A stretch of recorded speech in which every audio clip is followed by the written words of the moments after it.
and as the historic chimes of Big Ben fade away, it must be just about time for the Toe in the Water radio show. Other radio shows are available.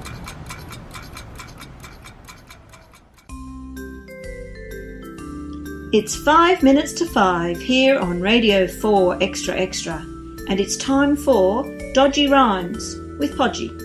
No, it's Dodgy Rhymes with Podgy. There's a difference in the inference. Oh, I'm sorry, but that's how it's written down here. It's not my fault. Okay, sorry to upset you, but we've a show to do. Dodgy Rhymes with Podgy. Hello, children. Welcome to the one and only Universe. That's right, and it can only get worse. Today's poetic story is the gory tale of McGonaghy's hearse, and it's being read by our own rhyme master himself, Ian Bigton Pentameter. Hello. McGonaghy's hearse. McGonaghy's hearse was stuck in reverse, so he had to go backwards in time to try to undo it. If only he knew it would not be for better, but worse, in my rhyme. We are coffin on board and tributes, spelling Frederick, Alfie and Dad. They went back for hours and hours, the stiff old McGonaghy and his lad. But, McGonaghy thought, this shall do nought. I need to go further than last week. So, with a shove of his foot on the throttle, he put a strain on the gearbox. It shuddered. You should have heard it creak. So, faster they went through the noughties, the 90s, the 80s, the 40s. Nay, not that far back. Finally reaching the 70s, when our deceased Fred was a punk. They pulled on the handbrake and juddered to a screechingly teeth-grinding ka-thunk. The 3rd of June, 1978, the day that the hearse had been bought, from a man with a vehicle he needed to shift. 10 seconds from 60 to 0. McGonaghy hopped out, and he headed for the appointment where once he'd been conned. There was the shady car salesman, and there was himself with £10. Don't give him £10, McGonaghy. Yon hearse is a waste of your wages. The gearbox, he fitted it backwards, and to get anywhere takes ages and ages. Offer him 5, and buy it for 7, or give him a Glaswegian kiss. And if you've still a mind for a vehicle, I'll take 4 for this. Young McGonaghy was stunned for a moment, but gathered his wits in his boots. I'll pay you your £4 of money. I'll have yon black hearse, I will.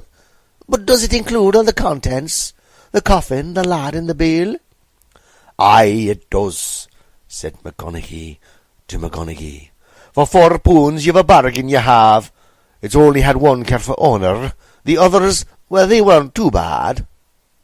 So, with monies exchanged and hands shaken, the two of them set off on their way, McGonaghy to start his new business, and McGonaghy to reflect on the day. But what of Frederick, Alfie, Dad? What, I hear you ask, became of him? What became of him? Well, as you asked, when the coffin was opened, when the occupant he staggered out, when young McGonaghy stood back up again, Frederick he gave out such a shout, I'll no have myself to be buried.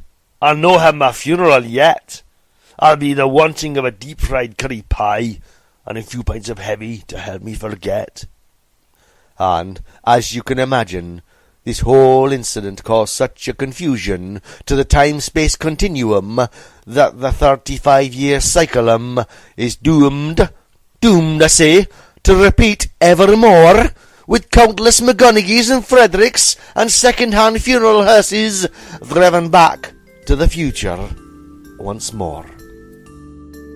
Wasn't that fantastic, children? That was the wonderful Ian Bicton pentameter reading McConaughey's Hearse. Next week on Dodgy Rhymes with Podgy, we shall have another poetry delight for your ears. Until then, keep rhyming. Meanwhile, in a parallel universe. It's 5 minutes to 5 here on Radio 4 Extra Extra, and it's time for Dodgy Rhymes with Podgy. No, it's Dodgy Rhymes with Podgy. There's a difference in the inference. I'm sorry, but that's how it's written down here.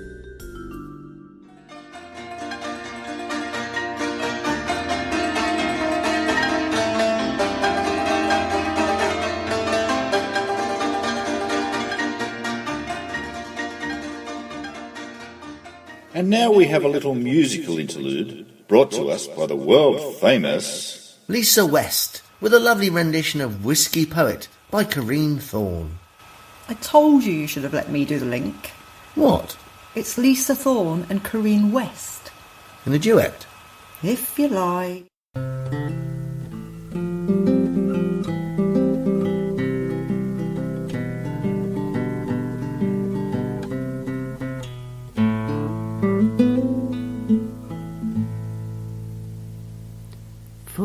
Dozen roses, blue lights in Georgia, dressed in captivating eyes, that denim on your thighs. Hey, whiskey poet of the backbeat, the streets they turned to sand. I took the night, I took your hand, I see your colours, you took some chances. Now silence is your friend, as will I be in the end. Oh, the wind has hushed me once again,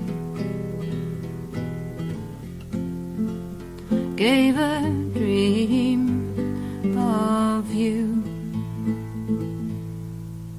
You were my roadhouse, a little shelter, gone the complicated things, resting tired wings. Tell me your secrets, your buried treasure. No way to turn away the dawn of the morning with a cool. Now this is this, that is that. May the lonely all be blessed while you run wild across my chest. Oh, the wind has hushed me once again, gave a dream of you. Hey, rock my soul, reach for me once more. It's just a dream of you. In the sex flags away, ribbons fill the ocean air. Still the crow sees from the branches, I pretend that she's not there. The jester and the juggler, they built this trapeze just for you. Tiny dancers light their lanterns to the bright and ancient moon.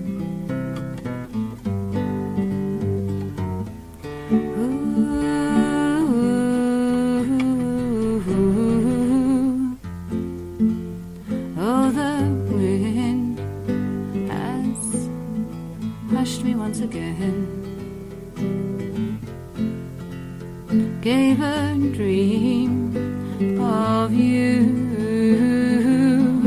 Hey, Annie, rock my soul, reach for me no more. It's just a dream. It's just a dream. It's just a dream for you.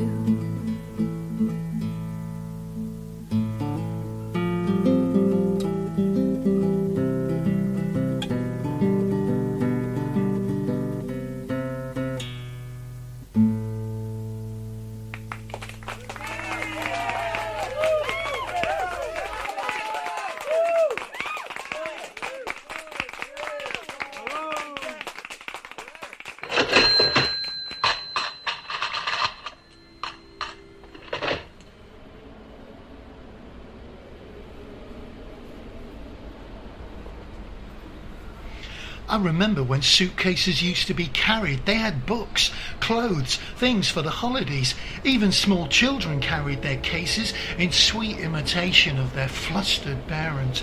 Now when someone's hauling a case that's half the size and twice their own weight, they're probably off to bury their partner at several locations across southern Hampshire. And on English trains nobody's bothered, as long as you don't inconvenience passengers by talking too loud in a carriage marked quiet, or blocking the trolley selling overpriced shite. Because suitcases aren't even suitcases now. Most are just lunchboxes, coffins for cats with solitary pallbearers, stylised chihuahuas on leads and extensions in a range of new colours. It's the internationally recognised sign of the twat, with the latest furball the industry fat cats have hoiked up and spat out onto the endless fatuous droning conveyor belt of choice. It's a no-thing, an extendable cage that attaches to anything vaguely square you can drag less efficiently than picking it up. It's time we said enough. Enough. So next time you trip on a tissue box trailer pulled 6 feet behind in a crowded station, forget corporate bailouts, forget global warming, poverty, homelessness. This is the touchstone. So write to your MP, write to the sun, as you righteously set your phasers to stun.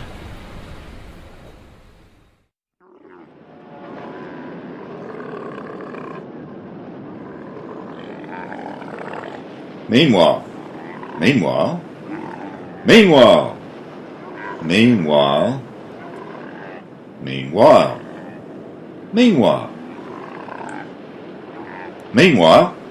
that okay?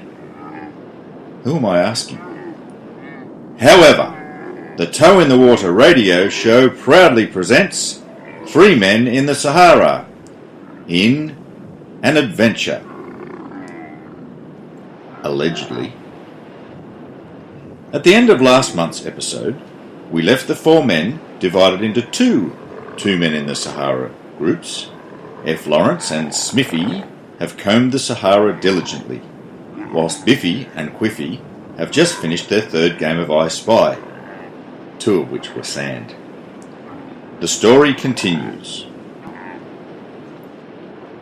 2 men in the Sahara. Where exactly are we going, Biffy? We're going to see that tow-rag merchant about this bally-dried water. Nobody makes a fool out of a Biffbury. What shall we do when we find him? If they find him. I'm going to give him a piece of my mind. Not too big a piece. He can't have much to spare. Will you please stop interrupting our conversation? I'm sorry, I'm getting a bit bored waiting for my next bits of dialogue. Who are you talking to, Biffy? I don't rightly know. Are you suffering from sunstroke? No, I don't know, but I started hearing this voice in my head. I could have some fun here. I suggest that you travel east towards the sun until it sets. And what then? Ask directions, like you usually do. No. Quiffy, I have a plan. Saddle up Daphne, we're heading east into the sun. What, like in the end of films where they ride into the sunset? Giddy up, Daffers, we have a bit of a day ahead of us. Shouldn't we have hopped on board first? Wait for us, Daphne. Picture this. Biffy and Quiffy, with the most tenuous grasp on reality, following Daphne the camel across the vast Saharan desert, into the rising sunset. Don't ask, it's confusing enough as it is. 2 men, 2 men, 2 men in the Sahara. Smiths, have you ever thought of leaving the boys and venturing out on your own? Don't be ridiculous. Can you imagine those 2 muffins without the feminine touch to gently guide them? That's a very good point. Not Not that they realise there is a feminine touch, although Quiffy has been known to give me the odd glance on occasion. Yes. Smiths, look over there. Is that a camel? I think so. It's Mirage, the progressive rock offshoot from the band Camel in the 1990s. Oh, they're rather good. Would you like to dance? I think I'd like that very much, Florence. A refreshing change from wrestling.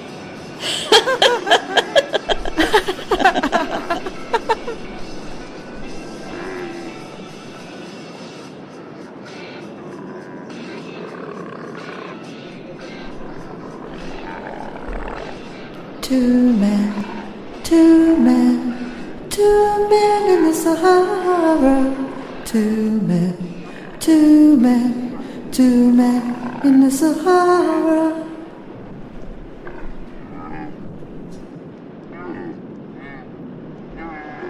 Two men in the Sahara. Two men in the Sahara.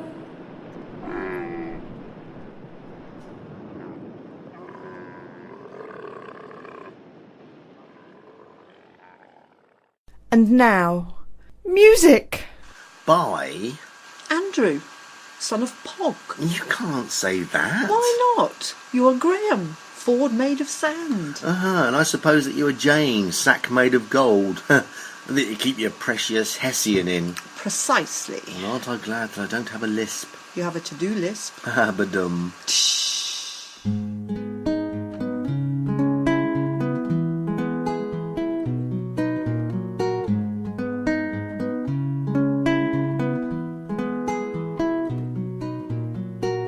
I'm sorry, it was me.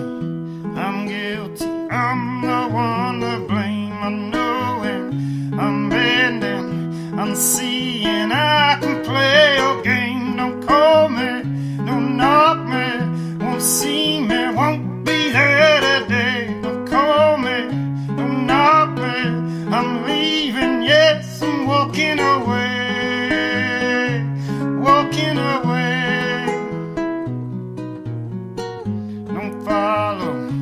Sorrow, tomorrow I'll be on the other side. Have mercy, have pity, oh help me. I screamed out and cried. Don't call me, don't knock me, won't see me, won't be there today. Don't call me, don't knock me, I'm leaving, yes, I'm walking away,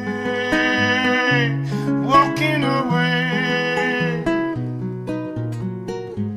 Child, beguiled, reviled, sinking in the sand. I'm trying, I'm growing, I'm going to be a man. Don't call me, don't knock me, won't see me, won't be there today. Don't call me, don't knock me, I'm leaving, yes, I'm walking away, walking away.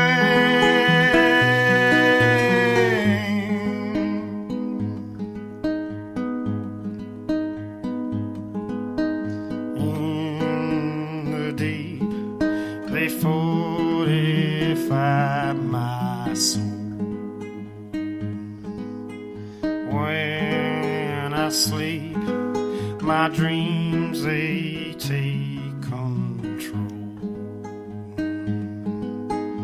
With these feet, I walk until the dawn.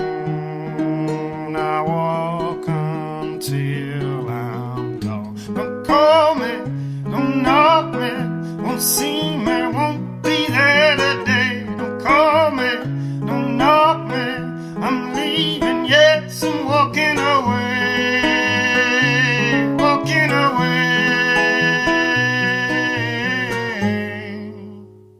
And that was Andrew Pogson, Walking Away. I'm not surprised after you did that to his name. Ha ha.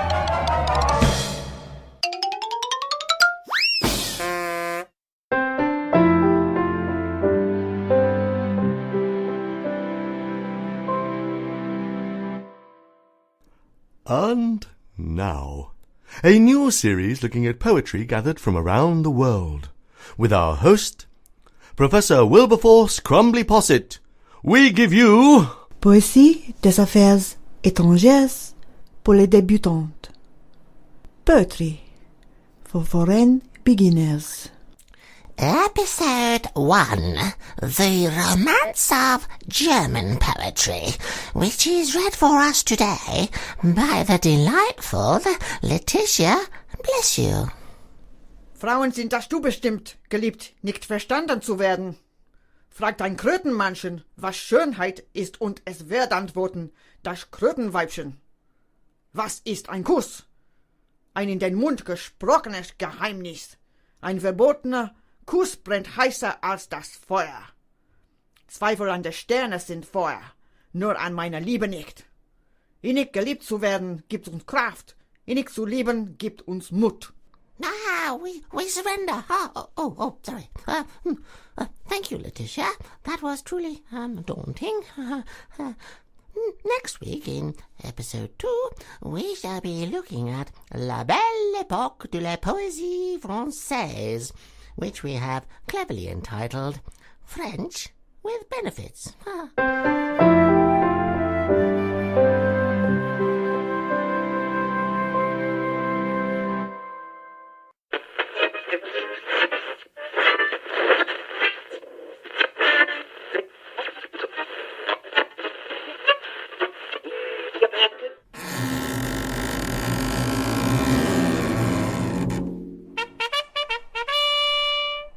Sid meets Slot. This is a song that I wrote in the 90s, and it's called You're So Indifferent, You Probably Think This Song Might Be About You. This is called You're So Indifferent.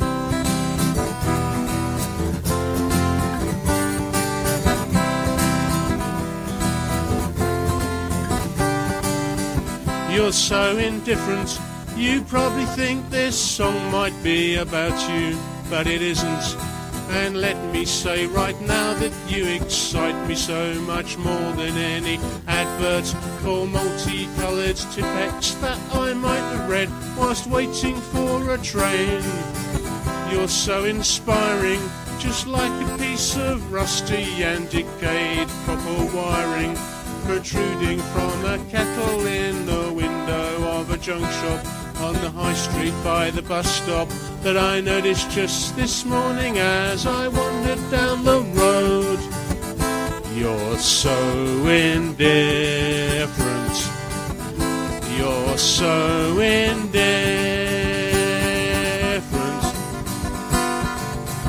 You're so exciting. I'd walk 100 yards to watch your gas fire igniting and read the yellow pages, sit for ages drinking coffee, phoning bookshops for a copy of a book called Fly Fishing by J.R. Hartley. You're so indifferent. You're so indifferent. You're so outstanding, just like a piece of fluff that I once found on the landing and sucked inside the Hoover that I bought from Comet. I've got a lot of use from it and I keep it in the cupboard under the stairs. Yes, I keep it in the cupboard under the stairs, and the whole world lives there too. I keep it in the cupboard under the stairs. Yes, I keep it in the cupboard under the stairs. Yes, I keep it in the cupboard under the stairs. Under the stairs. Thank you. Thank you very much. I've been Sydney Meets, and you've all been somebody else. Sid meets Slot.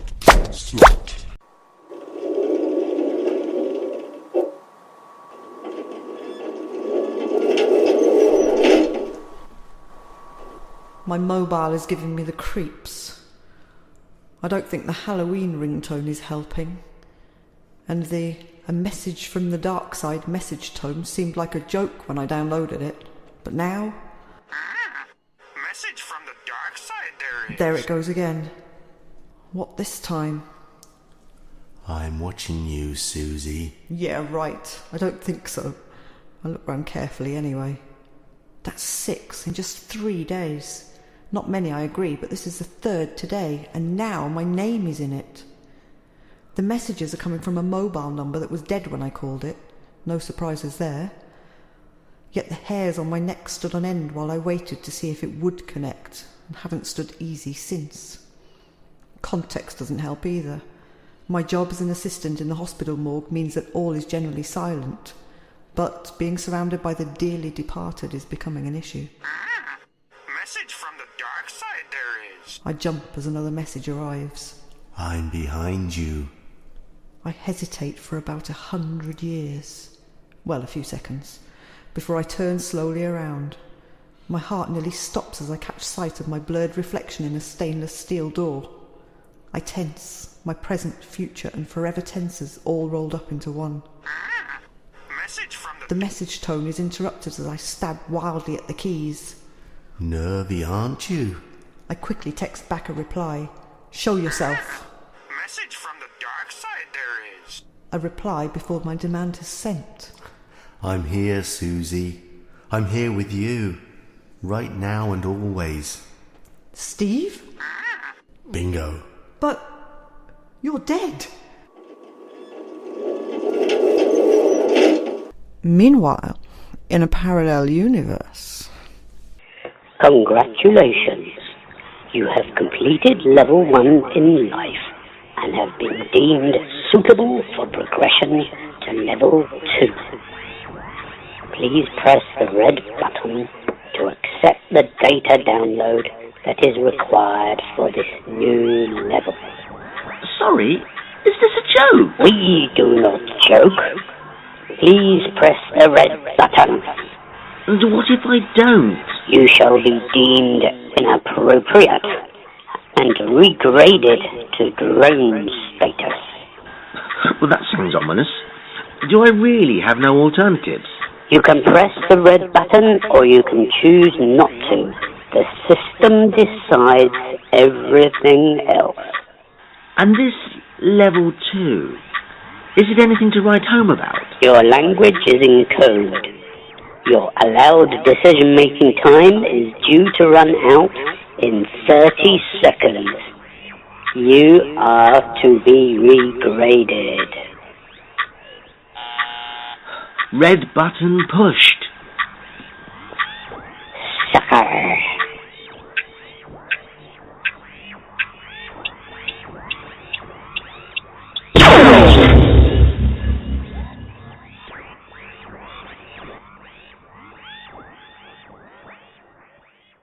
And now, we've just got time to do a quick poem in Poetry Corner! Spring has sprung. Poetry Corner!